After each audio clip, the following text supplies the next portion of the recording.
Coming up tonight, T-minus 3 days. The Progressive Liberal Party holding their golden finale rally last night in Grand Bahama. Plus, it's officially the holiday season, and the country's top cop has advice for business owners. And later, hundreds of motorists receiving an early Thanksgiving treat thanks to the generosity of the Miles and Ruth Monroe Foundation. That touching story and much more as Our News Weekend starts now.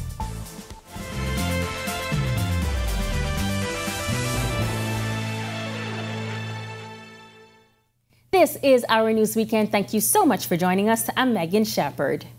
In just 3 days, residents in West Grand Bahama and Bimini will have a new representative for that constituency. This following the sudden death of the late Obie Wilshcombe.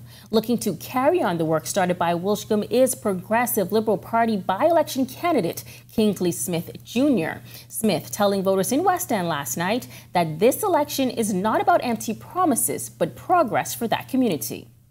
Let's talk about what this 3-year deal means to you.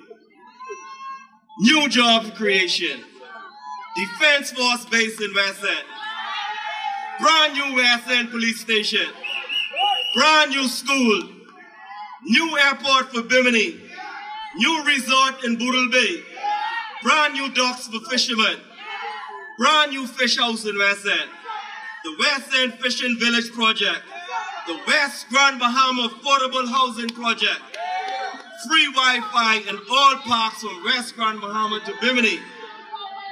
In 3 days, you can choose to believe in this 3-year deal. Deputy Prime Minister Chester Cooper also addressing the crowd, telling supporters to take nothing for granted. He says that the constituency elected a PLP representative in 2021 and that 5-year contract has not yet expired. We're asking you to let us finish the job. And we ask you to do this for Obie, for Kingsley, for West Grand Bahama and Bimini, and the PLP. Party leader and Prime Minister Philip Davis also encouraging voters to mark their X for Smith. Davis says it was his party that started a number of projects in the community, adding his party is committed to bringing those projects to fruition. We have time, we have to complete the job, right? So over the next 3 years, we are going to invest millions in home and roof repairs using local contractors so the money stays in your communities. It started. And just like the deputy told you, it is painful to see where we are, in fact, in this matter. And so you have our word, you have our commitment, you have my commitment to see that through. Meantime, the two independent candidates in the race also making their presence felt throughout the constituency. Activist and banker by profession, Daquan Swain is hoping his second run for office is successful. The youngest in the race, he says he's in tune with residents. He knows their issues. My sole job would be to be there, intimately involved in every process of making the community grow. No ulterior motives, no looking for a job, no looking for an opportunity by government, just solely in the community, building rapport with residents and addressing their concerns on a day-to-day basis. So what they get with me is they get someone who will be there after the election. When the dust is settled, when the dawn is broken, they get someone who will still be there for them, standing by them, because that is when the work actually starts. And that's what they need. For far too long, we've seen where after election, people disappear. They forget what the main focus is. But for me, they get someone whose job starts when the election is over. Activist Chanel Burrows also seeking to represent the West Grand Bahama and Bimini constituency. She says her main pillars of focus are child protection legislation and the further development of the performing arts. She shares what sets her apart from other candidates in the race. I think my platform is different. It's really heartfelt. It's something that we have not paid a lot of attention to through our legislative arm for a long time. The Child Protection Act is something that needs an overhaul.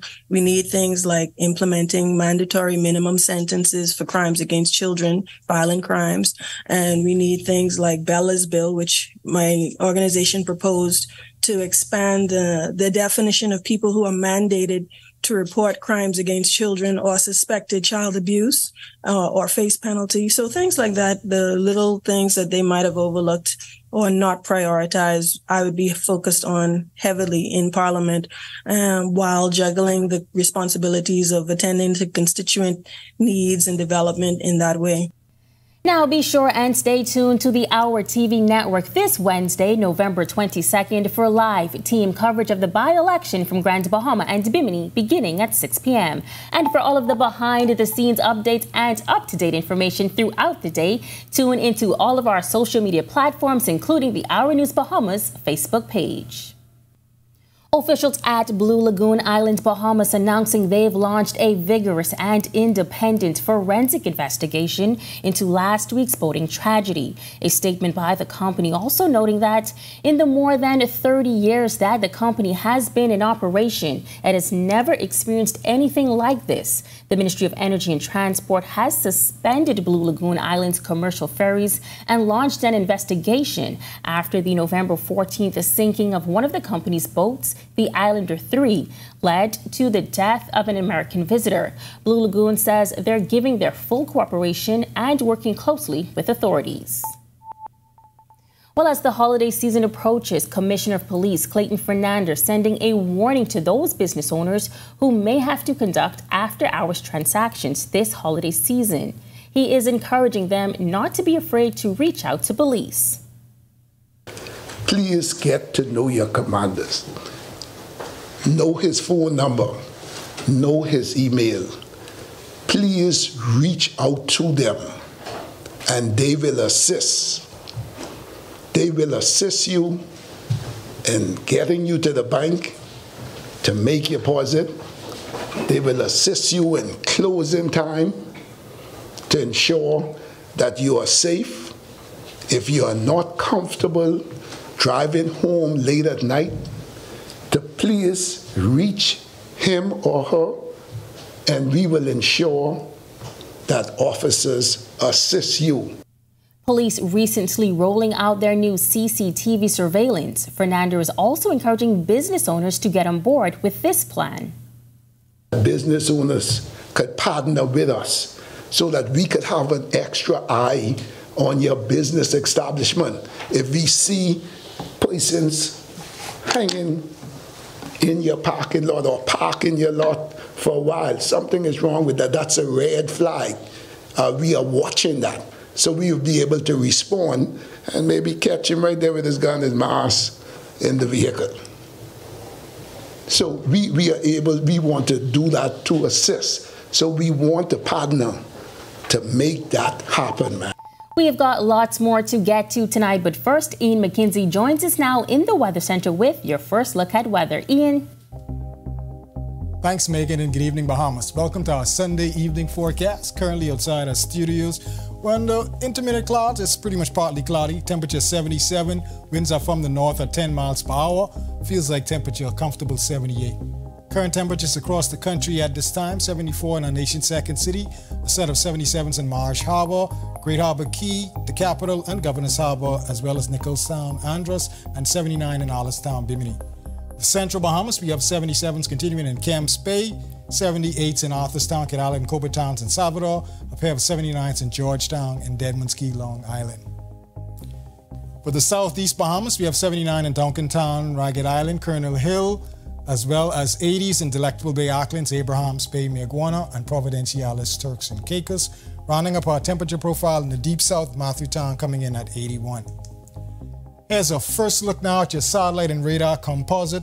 Across the northwest Bahamas, we have a little weak trough.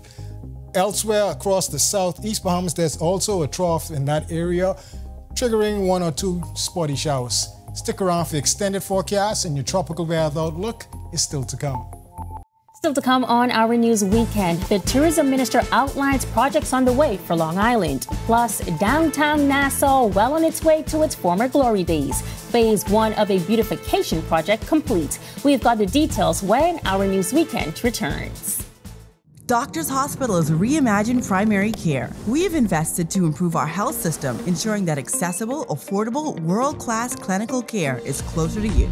Your relationship with a primary care provider shapes the foundation of your overall health. Our new, modern primary care facilities are where critical diagnosis and true personalized treatment begin. With locations across New Providence, Grand Bahama, and Exuma, we invite you to experience the Doctors Hospital difference. Book your next appointment at clinics.doctorshos.com.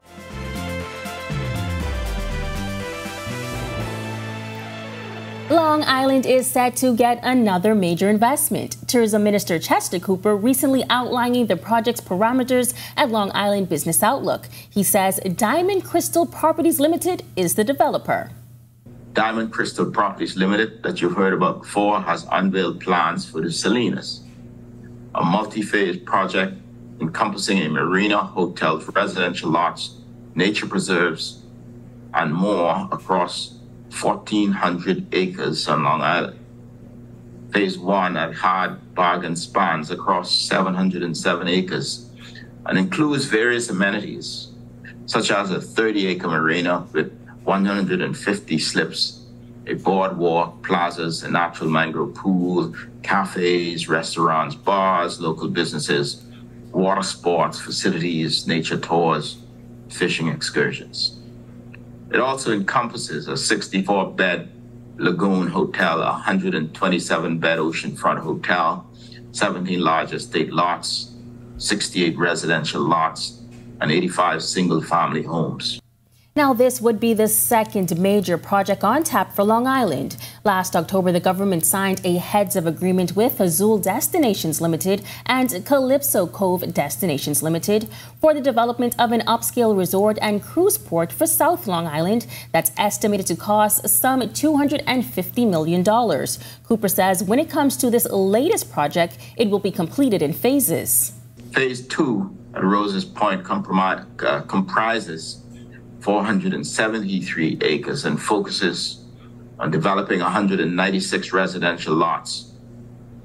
Phase 3 at Galloway South covers 160 acres and is designed to feature a 47-slip marina, along with a 75-bed hotel, 160-bed hotel, and a 58 single-family home lots. Phase 4 at Galloway, expanding 100 acres, involves the creation of a lagoon canal trail within the Salinas site. It includes a 15-acre marina area equipped with a boardwalk, accommodating mixed-use facilities such as shops, restaurants, and recreational activities. The first phase of the downtown revitalization project is complete, according to Senator Randy Roll, who has been spearheading the project. The global relations consultant for the Ministry of Tourism, Investment and Aviation had this to say about business owner buy-in. Well, certainly it's an ongoing process for us. We have just completed our first phase, which was tearing down a couple of buildings. I think in total we've teared down about 6 so far. And so we have written a letter to several businesses who are eager and excited to partner with the government in terms of beautification. And so many who we never thought would come forward is coming forward and saying that they want to be a part of it. And so it's good when we have businesses who want to partner and keep the Bay Street clean. Certainly in the next up and coming weeks, you'll hear more about that as we move forward. He's also addressing public concern about maintaining the historic appearance of Bay Street after buildings are demolished. Roll says there will be an approval process for designs. All those are subject to approvals. These buildings were owned by the owners, so they weren't owned by the government. But there is a process when it comes to Ministry of Works. And so that's something like that the government will closely monitor, because we do have a plan as to what we want to see. We want to keep the historic background of these buildings. And so we're going to work again in partnership with the owners of these businesses to make sure that we give a product that is pleasing to all. Well, November is Healthy Skin Awareness Month, and more specifically, November 19th is recognized as International Men's Day. Started in 1999, the day is now celebrated in over 90 countries around the world. And if you're looking for a way to unwind or celebrate today, medical esthetician at the Art of Skin Clinic, Radaya Cleomi, is looking to dispel the belief that certain self-care experiences are off limits to men. A lot of men feel as though facials are either a luxury or very feminine, and it's not for them. It's just like when men go in and they get their nails done and they get those pedicures, because I'll tell you, men get pedicures way more often than women. We might just get our nails done. Men are getting the manicures and the pedicures, right? Take the time to get the luxury, take the time to get the feeling, take the time to know what to do with your skin. She says they offer facials designed to target the concerns of men. A lot of men deal with the ingrown hairs either behind their neck or on their chin or on their facial hair, and that's because there's a buildup of dead skin and the hair is curling back and going under the dead skin because of lack of proper exfoliation. These are things that can be dealt with so easily, so quickly, and so efficiently, but we have so many men who have that discoloration and those ingrown hairs on their face, but if they just had the proper guidance, they wouldn't need that. They wouldn't have to deal with that anymore. When Our News Weekend returns, Battle for Atlantis continues. We'll tell you who's headed to the championship match. Plus, our Sasha Lightborn has a one-on-one with Olympian Levan Superman Sands. We'll tell you what he's been up to when Our News returns.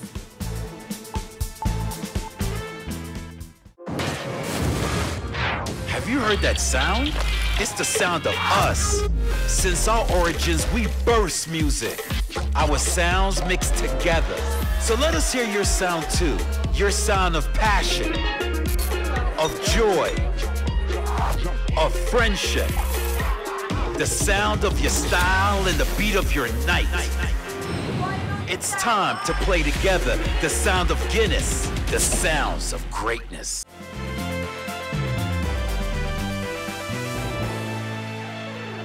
This is Our News Weekend. Welcome back.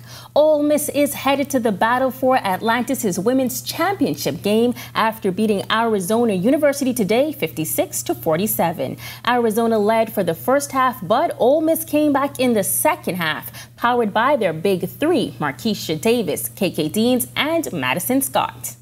Just me knowing I need to show up for my team. You know, when we have big games like this, I tend not to show up. My history, you know, I'm trying to grow and get better each and every day, be 1% better for my team. So it was important this game, you know, that I came with it. You know, we wanted to win, and I had to show my team, and I got their back always. Ole Miss will play either Michigan or South Dakota in the finals. Here's head coach Yolette McPhee-McEwen. So when we went into halftime, I just told the team, y'all, it's only a 3-possession game. It's just 6 points. And we made adjustments to open up the floor for our team because they were so big. Usually when someone's big laterally, they're not as good. And our zone held up that we just put in last night. And we were able to get the paint in the paint and create offense from our defense as well because they were missing in the zone and we were able to get out in transition. Olympian Levan Superman Sands was in town a few weeks ago for the National Sports Awards. Sands has been coaching at a major university in the United States and still giving back to athletes here at home. Our Sasha Lightborn caught up with him and filed this report. Levan Superman Sands is continuing to blaze trails on the track and field scene, both in the United States and here at home. Sands was recently home conducting a triple jump clinic as well as presenting during the National Sports Awards held earlier this month. Sands, who now coaches at Florida State University, spoke to us about his coaching experience at the major D1 school. This new job is an amazing job. I love it. You know, and I thank the head coach, Raymond, every day, you know, for the opportunity because it's not easy, you know, getting a coaching job at a major D1 school. You know what I mean? And he said getting that job wasn't easy. When I first applied to a few schools, like my alma mater, I was turned down. And it was said that I had no coaching experience. So, you know, to go from a small D1 school in Colorado and after 2 years and getting a call from a school like FSU, you know, it speaks wonders, you know. And I think it's only up from there. And while no formal announcement has come about Team Bahamas for the 2024 Paris Olympics, we asked the Superman about the country's chances. I mean, the teams have been a lot smaller than what we had, you know, over the past, 16 years. Very small, but, you know, impactful. You know what I mean? So we have some strong people like, you know, Shawnee. You know, she's just coming back from having a baby, and she did awesome. I mean, she came back, and after a couple weeks, months of having the baby run. So that showed a lot of determination, you know what I mean? And with Stephen Gardner, You know, obviously we have the 2 top 400-meter runners. You know, Donna doing this thing, you know, at 39 years old. You know, hats off to him, you know what I mean? Go until you can't go no more. Reporting for our news, I'm Sasha Lightbourne. Thanks, Sasha. Well, still to come, a check on your extended weather forecast, plus the Miles and Ruth Monroe Foundation kicking off the charitable season with a major give back. That's coming up right after this break.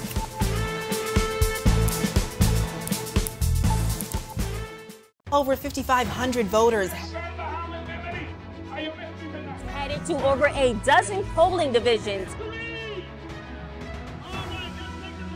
On 2 islands covered by one network. Join the RTV network starting at 6 p.m. Wednesday, November 22nd. For the West Grand Bahama and Bimini by-election results. Stay with the team you already trust.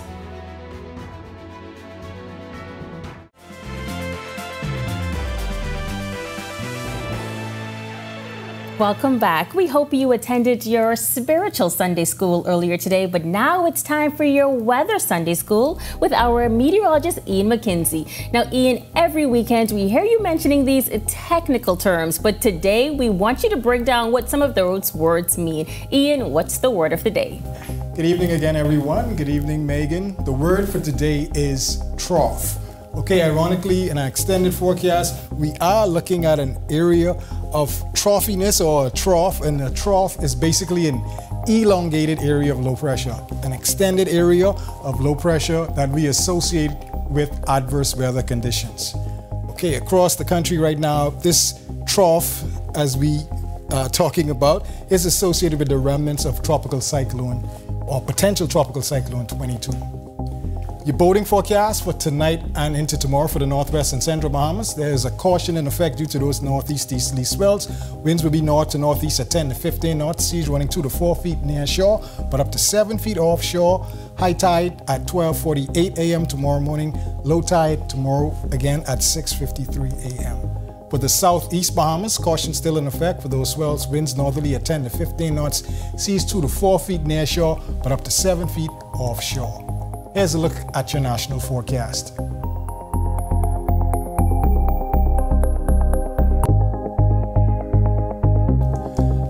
And in your extended forecast, we have nice, fairly stable conditions. Don't want to use the term nice because farmers like rain, so that is a subjective term.